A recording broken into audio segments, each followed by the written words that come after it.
You're the second person I've spoken to, Colonel, that mentions the Israeli nuclear weapon. But do you think it's even on the table? So Israel seems to have, to a different degree, the advantage right now in the war. They've got air superiority over Iran. Again, feel free to disagree.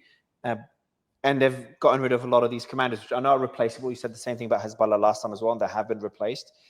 But when do you think Israel would even consider using a nuclear weapon in this war? And would the US be okay with this? Like, would they require America's authority before using a nuclear weapon? Well, let's look at there are two questions here. One is about Israel and the other is about the United States. The Israelis historically have always let it be known, either through the back door, so to say, through other powers, or by inference, that they have a nuclear weapon and that they're prepared to use it. One of the reasons, excuse me, in 1973, that the Egyptians, once they crossed the Suez Canal and established a defense on the far side, the eastern side of the Suez, and did not march further east, is because Sadat understood that the Israelis had a nuclear weapon. And he said, if we go for the Mitla Pass and we try to penetrate Sinai and move into Israel, we have to expect that the Israelis will use a nuclear weapon against us.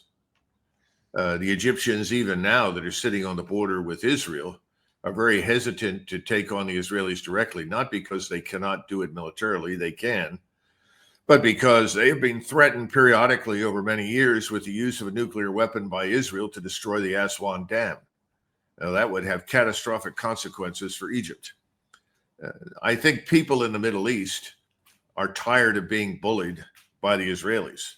And I think they're looking at Iran as standing up to the Israelis, even though they do not have, at this point in time, a nuclear weapon, and are determined to fight it out. Of course, they're large enough in terms of space and population that they can do that.